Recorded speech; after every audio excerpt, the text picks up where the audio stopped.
Почитувани граѓани, почитувани представници на медиумите, најостро го судувам насилството што синоќа се случи на протестите, кои што секако треба да бидат мирни и демократски, и тоа демократско право на граѓаните ние го гарантираме и обезбедуваме како држава. Меѓутоа, нападот на полициски службеници, нападот на институциите, тоа веќе не е демократија, туку вандализам и насилство. Имаме повредено 47 полициски службеници од тие вандалски напади кои што ги имавме врз нив и врз виталните објекти на државата. Еве сега бевме во посета на двајца колеги кои што се наоѓаат на Универзитетската клиника за неврохирургија и се со посериозни повреди, потешко повредени.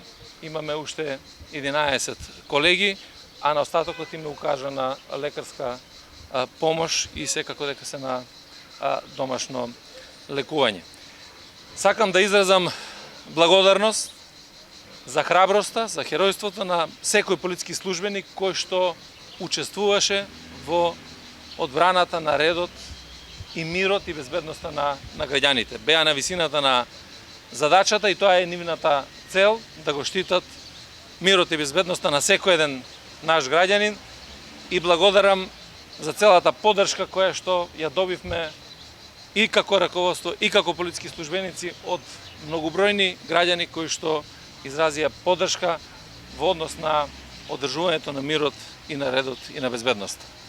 Секако дека ваков облик на организирано насилство, ова е случај кој што исто така подсетува на случајот од 27 април.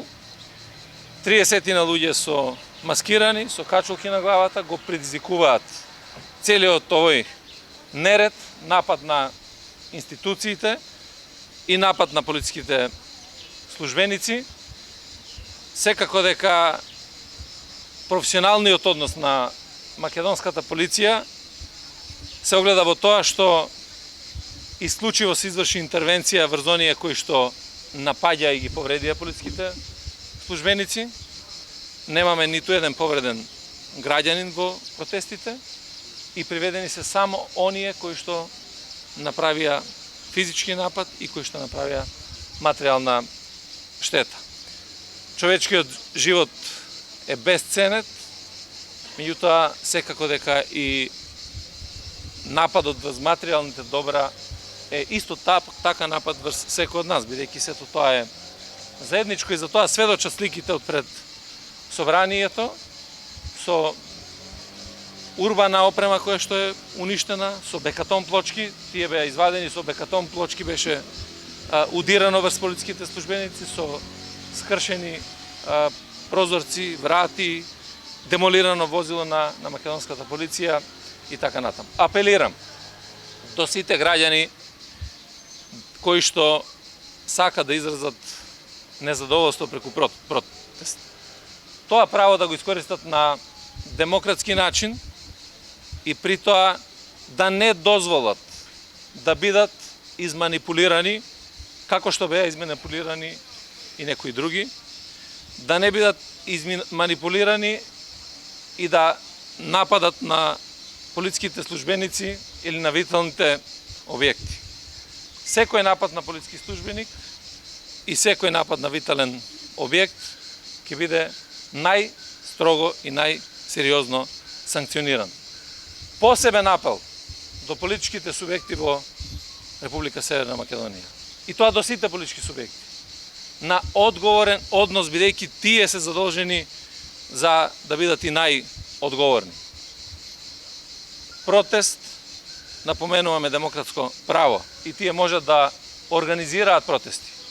Меѓутоа никако не смеат да организираат насилства и да организираат рушење на државата, рушење на уставниот поредок.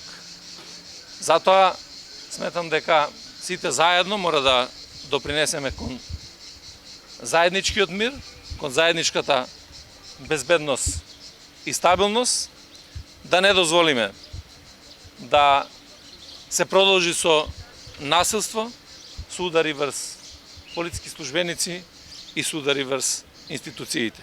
Затоа што навистина тоа демократско право мора да покаже дека имаме и висока демократска свест како држава, која што заслужува сериозен напредок и просперитет.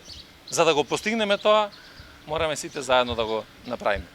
И на крајот сакам да се заблагодарам на сите вас, медиумите, за објективното информирање за целата ова ситуација и за се тоа на што го правите преку апели да немаме насилство, туку напротив сето